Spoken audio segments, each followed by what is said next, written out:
जय साईं राम। और कैसे हैं आप सब? खुश रहिए हमेशा, मेरी यही दुआएं होती हैं।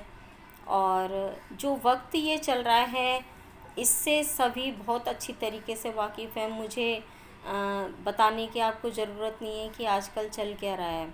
देखिए, आज का जो वीडियो है वो स्पेशल आप देख रहे हैं कि मैं अभी फ़िलहाल कोई ब्यूटी से या कोई उपचार से रिलेटेड वीडियो नहीं अपलोड कर रही हूँ। मैं सिर्फ आजकल जो हालात चल रहे हैं, आजकल जो राजनीति चल रही है, आजकल बच्चों के भविष्य के साथ जो खिलवाड़ हो रहा है, मैं उसको लेके बहुत ही ज़्यादा चिंतित हूँ कि हो क्या रहा है।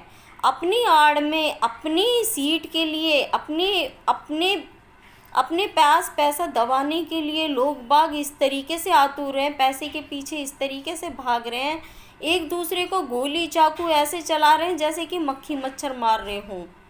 आज का ये स्पेशल जो मेरा वीडियो है, और मैं सभी से आज मेरा हाथ जोड़ के अनुरोध है। देखिए, मैं अपने वीडियो के लिए कभी भी सब्सक्राइब करने के लिए या लाइक करने के लिए नहीं कहती हूँ, लेकिन हाँ, क्योंकि मुझे मालूम है कि अगर मैं सही हूँ और मेरी बातें ठीक हैं तो आप लाइक भी करेंगे, आप सब्सक्राइब भी करेंगे और आप शेयर भी करेंगे। ये कोई बोलने वाली बात नहीं है, लेकिन हाँ, कभी कभी हो जाता है कि हम देखते देखते आगे बढ़ जाते हैं, हम लाइक करना भूल जाते हैं, सब्सक्राइब करना भूल जाते हैं। लेकिन मेरा ऐसा कोई इशू नहीं है। बस इतना ज़रूर कहूँगी कि ये वीडियो ज़्यादा से ज़्यादा जाए। अगर आपको मेरी बातें सही लगें तो आप शेयर ज़रूर कीजिएगा, क्योंकि आज का जो वीडियो है वो मेरा हमारे देश के बच्चों का जो भविष्य है उसको लेकर है, हमारा जो बजट है उसको लेकर के है, ये राजनीति के जो खेल खेले जा रहे हैं उसको लेके है, और मोदी जी को लेकर के है। मैं आज कुछ सवाल आपसे पूछना भी चाहती हूँ, और मैं चाहती हूँ कि इसके आप जवाब मुझे अवश्य ही दें, ताकि मुझे भी लगे कि क्या सही है क्या गलत है। हो सकता है शायद मैं कहीं से गलत हूँ, इसलिए मैं आप लोगों के विचार भी ज़रूर जानना चाहूँगी। और आप मुझे कमेंट बॉक्स में ज़रूर बताना कि इसका क्या प्रोसीजर है, और जो कुछ आजकल घट रहा है वो क्या घटित होना चाहिए या नहीं। देखिए, सबसे पहला मुद्दा है मेरा कोरोना को लेकर के। मोदी जी जहां बैठे हैं, मैं इतना कहना चाहूँगी कि सीट बड़े खुशनसीब लोगों को मिलती है, सीट कभी भी हर किसी को नहीं मिलती है। तो जब हमें पदवी इस तरीके की दी जाती है ना, चाहे वहाँ मोदी जी बैठे हों या उनसे पहले भी जो और भी लोग बैठ कर के गए हैं, मैं उनकी बात करूँगी, कोई भी हो, वहाँ बैठ कर के हमें उसका दुरुपयोग नहीं करना चाहिए, किसी का गला नहीं काटना चाहिए। जितना हो सके हमें उसके काम आना चाहिए, ठीक है। और मोदी जी तो ऐसी जगह बैठे हुए हैं जहाँ सभी कुछ उनके हाथ में है, पूरी पावर उनके हाथ में है। मैं पूछना चाहूँगी कि क्या आम जनता का गला दबा करके, आम जनता को गुमराह करके, आम जनता के साथ अन्याय करके, आपको क्या लगता है आप ऐश मौज कर लोगे, ठीक है, खूब घूम लोगे, अच्छा खा लोगे, अच्छा पी लोगे? क्या कभी आपने अपने आगे के बारे में सोचा है कि आप कितने लोगों की बद्दुआएं ले रहे हो? आप कितने लोगों के साथ जो गलत हो रहा है, जिनके बच्चे घर में 2-2 साल से बैठे हैं और आप उनको धकाधक प्रमोट करने में लगे हुए हो बिना पढ़ाई के। मैंने इस टॉपिक पे पहले भी वीडियो बनाई थी, लेकिन आज मैं कुछ चीज़ें अनुरोध करना चाहूँगी और आम जनता से पूछना चाहूँगी कि क्या ऐसा होना चाहिए या नहीं होना चाहिए, ठीक है। मुझे सबसे पहले आजकल जो केस चल रहे हैं कोरोना के बाद में, जब एक इंसान, अगर मैं आम नागरिक की बात करूं, एक आम नागरिक अगर अस्पताल में चला जाता है एक छोटा सा सर्दी जुकाम के लिए, आजकल कोई भी अगर अपने घर से बाहर निकल के डॉक्टर के पास जाए ना, तो वो वैसे ही बोल देता है जी कि इसको कोरोना हो गया। और वो अच्छा खासा इंसान, कुछ नहीं, सिर्फ उसको बताया गया कि कोरोना हो गया, और वो अच्छा खासा इंसान जो डेली रूटीन में अपने सारे काम कर रहा था, सब कुछ कर रहा था, वो अचानक से एडमिट उसको हॉस्पिटल वाले कर लेते हैं जी कि इसको कोरोना हो गया। उसके घर वालों को उससे दूर कर दिया जाता है। उसके बाद हॉस्पिटल में उसके साथ क्या हो रहा है, जो चीज़ें अब तक सामने आई हैं, जो आंकड़े अब तक मैं आम आदमी की बात करूं, जो आम आदमियों के आंकड़े आए हैं, क्या आप बता सकते हैं कि अस्पताल में उनके साथ क्या हो रहा है? क्योंकि परिवार वालों को तो मिलने ही नहीं दिया जाता ना, सिर्फ हॉस्पिटल वालों को पता होता है कि जो पेशेंट आज आया था और कल उसकी खबर मिल जाती है। 10 दिन तक उसको उसको किस तरीके से क्या करते हैं, और उसको दिखाते भी नहीं, उसकी बॉडी भी नहीं देते हैं और उसको जला देते हैं। क्या आप इस चीज़ की श्योरिटी है कि आप उसकी आंखें निकाल लेते हैं, आप उसके गुर्दे निकाल के बेच देते हैं, या आप उसके साथ क्या करते हैं? उसका दिल निकाल लेते हैं, क्या करते हैं आप उसके साथ में? इस चीज़ के लिए जितनी भी अभी तक ये दुर्घटनाएं घटित हैं कोरोना के नाम पे, मैं पूछना चाहूँगी कि क्या गवर्नमेंट को सीसीटीवी कैमरे नहीं लगाने चाहिए? क्या एक परिवार को अपने उस सदस्य जिसने उसके साथ जो लाइफ टाइम से है और उसको एक दिन अगर अचानक से ये बताया जाता है कि कोरोना का पेशेंट हो गया है और उसको आप हॉस्पिटल में छोड़ दो और परिवार वालों को भेज दो, क्या उसको ये जानने का अधिकार नहीं है कि हॉस्पिटल के अंदर जब हमने छोड़ा तो हमारे पेशेंट के साथ किस तरीके का व्यवहार करा गया? क्या एक माँ को अपने बेटे के लिए अधिकार नहीं है? एक पत्नी को अपने पति के लिए अधिकार नहीं है? या भाई को बहन के लिए अधिकार नहीं है? मैं कहूँ किसी को भी, एक इंसान का सबसे बड़ा नाता होता है इंसानियत। रिश्ते बाद में आते हैं, जब हम जन्म लेते हैं तो हमारे साथ इंसानियत पैदा हो जाती है। सबसे बड़ा रिश्ता होता है कि कोई हमारे साथ रिश्ते में नहीं लगता, लेकिन एक प्यार का, एक इंसानियत का सबसे बड़ा नाता होता है, जिसको मैं रिश्ते से ऊपर मानती हूँ, क्योंकि प्यार भगवान का रूप है, इंसानियत भगवान का रूप है। तो क्या हम किसी से अगर प्यार भी करते हैं और वो हमारा रिश्ते में कुछ नहीं लगता, तो हम उसको भूल जाएं? हमारा जानने का अधिकार नहीं है कि उसके साथ क्या हो रहा है? आप मुझे एक चीज़ बताइए, कैमरे क्या ऐसी जगहों पे नहीं लगने चाहिए? ये डॉक्टर इतनी जो अपनी मनमानी कर रहे हैं, ये सरेआम जो इस समय गुंडागर्दी पुलिस वालों की चल रही है सरेआम, मैं आपसे पूछना चाहती हूँ कि सीसीटीवी कैमरे तो कंपलसरी हैं, बिल्कुल कंपलसरी है कि अगर एक स्कूल वाले, एक निजी स्कूल, छोटे से छोटा स्कूल भी हम देखें तो कैमरे लगे होते हैं, तो जहाँ इंसान की जान का सवाल आता है वहाँ कैमरे क्यों नहीं लगे होते हैं? मैं इस चीज़ को पूछना चाहती हूँ कि इंसान जो एक अच्छा खासा जीवित इंसान गया, वो मर के बाहर आ रहा है, तो क्या उसके परिवार का हक नहीं है कि उसके साथ क्या हुआ? तो प्लीज़ ऐसे काम ना करें। सीसीटीवी कैमरे हर जगह लगने चाहिए, पता रहना चाहिए कि हमारे पेशेंट के साथ क्या हुआ, क्योंकि सब्र हो जाता है देखने के बाद, लेकिन उसके साथ किस तरीके से क्या हालात थे इस बात पे हमारा सब्र नहीं होता। तो सबसे पहले आप सीसीटीवी कैमरे लगवाएं। दूसरी बात मैं करती हूँ कि आप जो भी है, कोरोना के बाद हम आते हैं बजट पे, ठीक है? आपने ये इतनी सारी चीज़ें महंगी कर दी, इन पर रोक लगानी चाहिए। डेली की देखिए, आप कपड़ों पे आप पैसे बढ़ाइए, कोई दिक्कत नहीं है। जेवरों पे आप पैसे बढ़ाइए, नहीं चाहिए जेवर, नहीं इतनी उसकी अहमियत है जेवर की, ठीक है? गाड़ियों पे पैसे बढ़ाइए, बाइकों पे पैसे बढ़ाइए, टू व्हीलर जो है उन पे बढ़ाइए, फोर व्हीलर जो है उन पे बढ़ाइए, हवाई जहाज़ जो है उन पे बढ़ाइए। भाई जो घूमने फिरने की जो यात्रा के वैसे साधन है उन पे आप रोक लगाइए, क्योंकि उसका इस्तेमाल सिर्फ आप जैसे लोग करते हैं। आम जनता के पास बाबूजी इतना टाइम नहीं होता कि वो हवाई जहाज़ में जाके घूमेगा, ठीक है, या वो गाड़ी बुक करवाएगा। उनको इन सब चीज़ों से नहीं, उनको तो सिर्फ अपनी 2 टाइम की रोटी चाहिए होती है खाने के लिए, ठीक है? तो ये अपनी धांधलेबाजी बंद करो और सिर्फ जो आम जनता की जो डेली खाने की जो चीज़ें हैं ना, राशन की, उसमें आप दोबारा से उस पर रोक लगाओ और उसको सस्ता करो, ठीक है?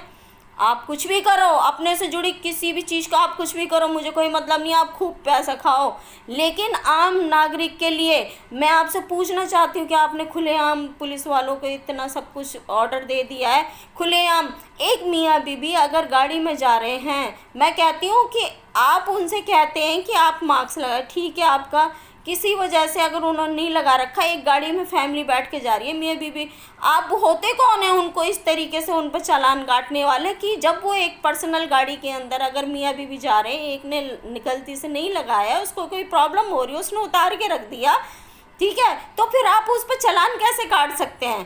क्या मियाँ बीवी को आप घर से भी आप आओ ना, तो फिर तो घरों में भी आप मियाँ बीवी को अलग अलग कर दो और घरों में भी बोल दो कि आप अलग अलग कमरों में रहोगे, ठीक है ना। परिवार को अलग कर दो, फिर तो आप, फिर क्या सिस्टम है।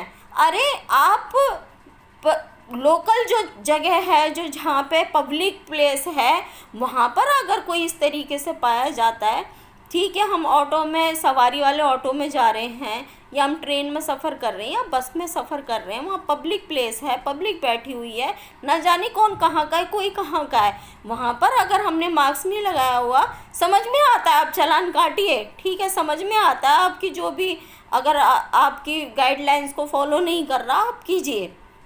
लेकिन अगर कोई अपनी पर्सनली गाड़ी में बैठ के अगर मियाँ बीवी जा रहे हैं, बहन भाई जा रहे हैं, ठीक है, तो आप उनका चालान किस बेस पे काट सकते हैं? आप किस बेस पे पब्लिक को परेशान कर रहे हैं? आपने मतलब आपको इतना, मतलब हर चीज़ से आप आम पब्लिक को इस तरीके के, एक तो पहले ही भगवान इतना रुष्ट है।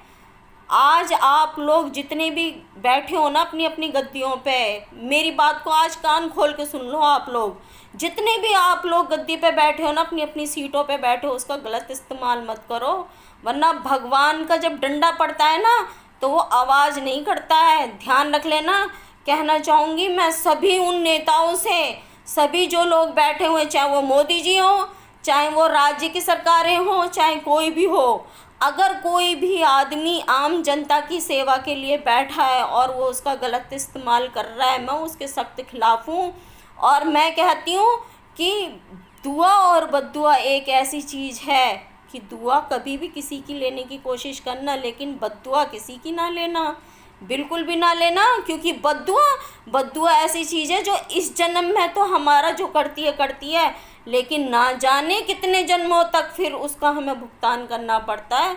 तो मेरी हाथ जोड़ के रिक्वेस्ट है मोदी जी से भी और सब लोगों से भी, क्योंकि एक चीज़ इसमें और मैं कहना चाहूँगी, छोटी सी बात, कि दर्द उसी को होता है जो उस चीज़ पर चला हो।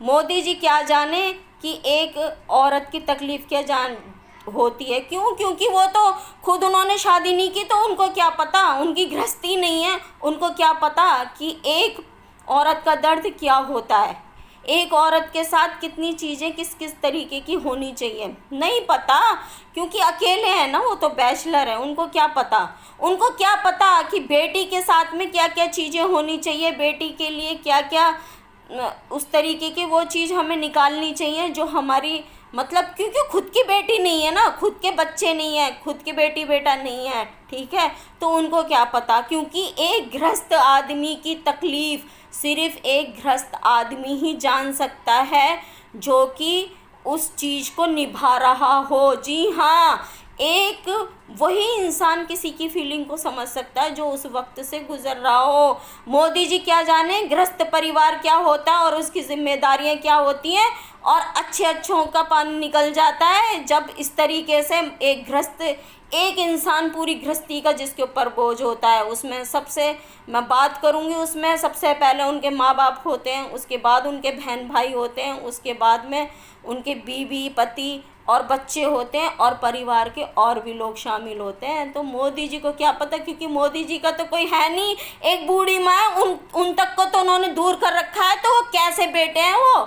अरे फर्ज निभाना है ना, तो फर्ज तो इंसान कहीं से भी बैठ के निभा सकता है, उसके लिए पर शौक करने हैं ना, नए नए हवाई जहाज में बैठ करके जा रहे हैं, नई नई लड़कियां कहाँ से मिलेंगी, नई नई लुगाइयाँ कहाँ से मिलेंगी, मेरी लैंग्वेज गंदे लोगों के लिए हमेशा गंदी होती है। तो ऐश मौज करना, हवाई जहाज में दिन रात घूमना है, फिर अपने साथ में यहाँ पर भी लेके आना है जहाँ पे वो रहते हैं, तो फिर उनको ये सब करने को कहाँ से मिलेगा, क्योंकि माँ तो देखेगी, तो माँ तो कभी बर्दाश्त ही नहीं कर सकती ना अपने बच्चों को गलत। तो इसीलिए मोदी जी ने माँ को भी अलग रख रखा है ना। मोदी जी बहुत ऐसे जो लोग होते हैं ना, अपनी जो चीज़ें हैं ना, आप कितनी भी लाख छुपाने की कोशिश करो, लेकिन मैंने कहा है ना कि आम आदमी को फुर्सत नहीं है, अपना पेट, बेचारे वो पेट ही भर ले इतना ही बहुत है, वो कहाँ से इस तरीके से करेंगे। और मैं कहती हूँ बहुत ही गंदी आप हरकतें कर रहे हो इस टाइम, इतनी गंदी हरकतें कर रहे हो जिसका कोई जवाब नहीं है।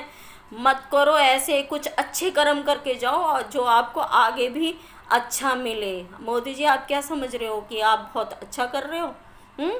रेलवे आपने बेच दी, एयरपोर्ट आपने बेच दिए, ठीक है, बैंक आपने बेच दिए, सब चीज़ों की ऐसी की तैसी कर रहे हो, करो, खूब करो। लेकिन मैं कह रही हूँ आम पब्लिक को, आज आज से पहले, आपसे पहले जितनी भी आए, ठीक है, कितने लोगों ने घपले किए, करे, बहुत अच्छी तरीके से जानती हूँ, लेकिन वो घपले उन्होंने उस चीज़ में किए, हाईवे बना लिया उसमें घपला कर लिया, रोड बनाए उसमें घपले कर लिए, पुल बनाए, फ्लाईओवर बनाए उसमें घपले कर लिए, और चीज़ों में घपले कर लिए, मोटी मोटी चीज़ों में घपले कर लिए, ठीक है, बिजली पानी के नाम पे घपले कर लिए। लेकिन आम जनता का बजट कभी भी इस तरीके से नहीं हुआ, आम जनता को कभी भी रुलाया नहीं गया। आम जनता को जो आज जब से आप आए हो, धीरे धीरे धीरे धीरे करके इस तरीके से काट रहे हो आप, प्यारी प्यार में पब्लिक को इस तरीके से काट रहे हो जिसका कोई जवाब ही नहीं है। इस चीज़ को आप ख़त्म कर दो। क्यों? क्योंकि आप इंसानों से बच जाओगे। लेकिन आज मैं आगाह कर रही हूँ, जो ईश्वर रुष्ट है ना इस वक्त, अभी तो सिर्फ कोरोना है, अगर ये सब चीज़ें ठीक नहीं हुई, भगवान भी अलर्ट कर रहे हैं आप लोगों को कि आप सुधर जाओ, वरना एक दिन ऐसा आएगा, ऐसा आएगा, मैं कहती हूँ ये जन्म क्या, आप ना जाने कितने जन्मों तक कीड़े मकोड़ों का जन्म लेकर के करोगे। और जानते हो फिर आपके पास क्या रह जाएगा? सिर्फ आंसू। और जुबान भगवान कभी जानवर और कीड़ों को पता है क्यों नहीं देता? क्योंकि वो भुगतता है, क्योंकि वो कहना चाहता है, लेकिन भगवान उसको जुबान नहीं देता कि अब बर्दाश्त कर, तू किसी से अब अपनी तकलीफ़ भी शेयर नहीं कर सकता। तो प्लीज़ ऐसा कर्म ना करें कि आप बोल भी ना पाएँ और आप तड़पते रहें, फड़फड़ाते रहें। लेकिन आपके कर्म जो है ना वो इसी तरीके के हैं, और आपको इसी तरीके का जन्म मिलेगा आगे चल कर के। तो इसीलिए ऐसा ना करें, अभी भी वक्त है आपके पास। आप जो धीरे धीरे करके ये आप पढ़ाई का जो सिस्टम रोक रहे हो, मैं कहती कौन सी ऑनलाइन पढ़ाई होती है? आप बात कर रहे ऑनलाइन पढ़ाई की? छोटे छोटे गांव है ना, छोटे छोटे कस्बे हैं, आप तो हवाई जहाज़ से और रंडियों में रहने से आप लोगों को फुर्सत नहीं मिलती, क्यों बुलवाते हो बेफालतू में?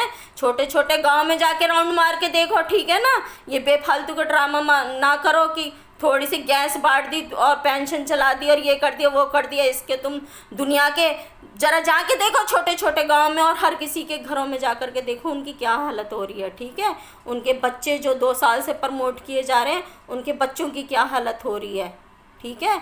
तो वो काम करो जो आपको दुआ मिले, ठीक है? वो काम मत करो जो आपको आगे आने वाले जन्म में ना भगवान ना जाने क्या सोच करके, मैं कहती हूँ कि आपकी सज़ा तो ना मेरी भी सोच से बाहर है कि आपको क्या सज़ा मिलने वाली है। लेकिन सज्ज हो जाओ आप इस बात के लिए कि अब आप जैसे लोगों का ना वक्त बहुत ही ज़्यादा निकट है, और बहुत ही ज़्यादा ऐसा बुरा वक्त आने वाला है कि आप लोग सब देखते के देखते रह जाओगे। आप आम जनता को क्या पीस रहे हो? मैं कह रही हूँ कि आप लोग अपनी देखना कि आप लोगों के साथ में क्या होगा। आम जनता का तो जो हो रहा है वो होगा ही होगा। और मैं कहना चाहूँगी आम पब्लिक से कि प्लीज़ अब आप लोग अपनी आंखें खोलिए, क्योंकि ये जो दहशी दरिंदे बैठे हुए हैं ना, ये सब आपको प्यार में लेकर के थोड़ा थोड़ा थोड़ा करके काटने में लगे हुए हैं, और आप लोगों को समझ नहीं आ रहा। प्लीज़ आप लोग आंखें खोलिए अपनी, और इन लोगों का विरोध कीजिए, गलत बातों का विरोध कीजिए। ये सब चीज़ें बिल्कुल भी अच्छी नहीं हो रही हैं। मैं इस वीडियो में ज़्यादा नहीं बोल पाऊँगी, क्योंकि बातें, और अगर मैं इनकी जो इन्होंने किया है इनकी अगर मैं उन सब बातों का सार रखूँ ना, तो बहुत ही ज़्यादा गलत हो रहा है इस समय। इसकी आवाज़ उठाइए। ये किसान आंदोलन अभी तो किसान उतरे हैं। मैं कहती हूँ अब बहुत कुछ धरती पे इस तरीके का सिस्टम होने वाला है जो बहुत ही ज़्यादा विरोध हो जाएगा। इसीलिए ये सब चीज़ ना हो, मैं कहती हूँ उसको अभी बंद कीजिए और सही ढंग से रहिए, सही तरीके से। मोदी जी आज भी आपकी बहुत लोग इज्जत करते हैं, जिनको आपके बारे में नहीं मालूम। जिन लोगों को मालूम है उनकी तो आप छोड़िए, लेकिन जिन लोगों को नहीं मालूम है वो आज भी करते हैं। इसीलिए ये सब कुछ आप बंद कीजिए और सही से अभी भी वक्त है कि कहते हैं ना, जब जागो वही सवेरा, तो अभी भी सवेरा आप लोग के हाथ में है। तो खुश रहिए, बस इतनी ही मैं कहती हूँ। और हमेशा गलत के ख़िलाफ़ आवाज़ उठानी चाहिए। और वक्त आ गया अब जनता के जागने का, तो आप लोग आवाज़ उठाइए गलत के ख़िलाफ़। बस इतना ही कहना चाहती हूँ। जय साईं राम।